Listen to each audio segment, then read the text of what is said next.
So while we're still on our lunch break, I figured we'd take a quick sneak into the homeowner's house so you can see the biggest project to date that Steve and I have worked on taking a relatively new house and turning it into an 1840 Palladian villa using salvage and industrial remnants. As much as I put a lot of effort into it, Steve probably put twice as much because it was his sweat equity.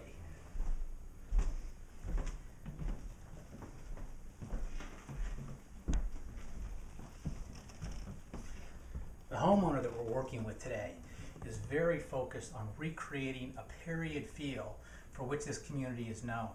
It has a history of a lot of bankers, Europeans, and people that were into horses and shooting historically for the last 200 years. And she wanted a house that reflects the history and the integrity of what this community really represents. So what we did is we took a 1968 split level and turned it, as I said, into an 1840 house. Again, using salvage. The easiest place you can really see this is the tack room that she asked to be put into the mudroom of the existing house. So follow me through here, through our 1910 door, and you can see a tack room which is actually only 4 years old.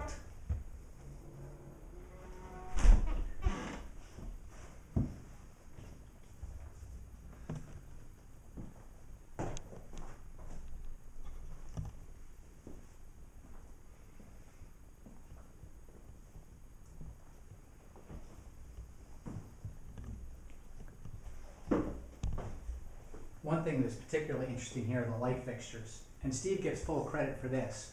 These came out of a theater in 1920 theater in the southern portion of New York State, and they were missing the glass globe on the bottom. Originally it was mica. So what we did is we took tinted glass, brown tinted glass, sandblasted it, and then dropped the barbecue grill in, which was spray painted black, to break up the massing to create the period feel of a light fixture of much greater age, and to also hide the fact that we were missing that element. We've also tried to use period light fixtures, in addition to the light fixtures, a period stove, as well as an 1883 work sink.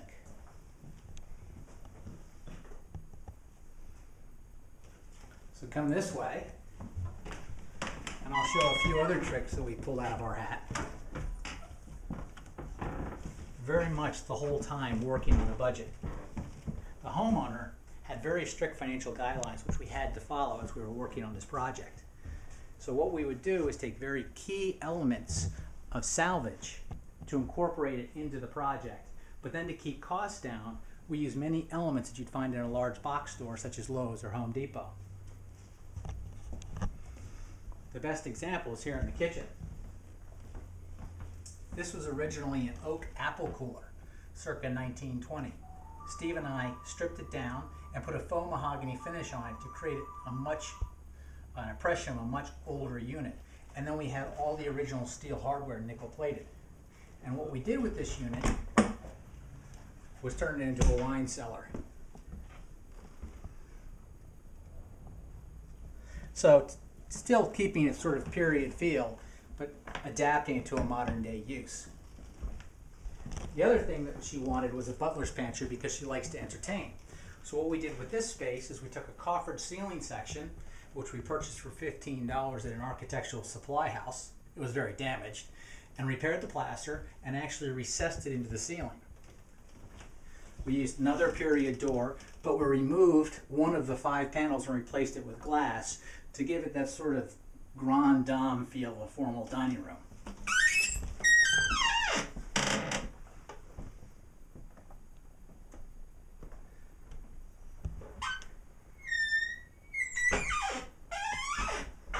In the dining room, we use reproduction plaster elements to create the feel of a room of much greater age than it actually is.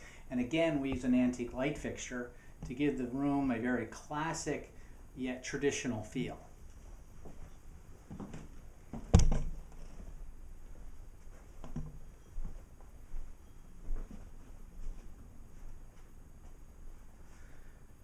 The last room we had a very heavy hand was the living room.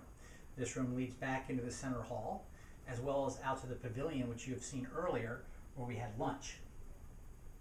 We wanted to bring the outdoors in, and we set the formal gardens and the house on the central axis. So when you walk in and you look to your left, you look through the living room, across the pavilion, through the formal garden, across an alley that descends through the woods to a far field. And back here is where we started, and now I have to get Big Steve to go back and start work again on the pavilion. Thank you.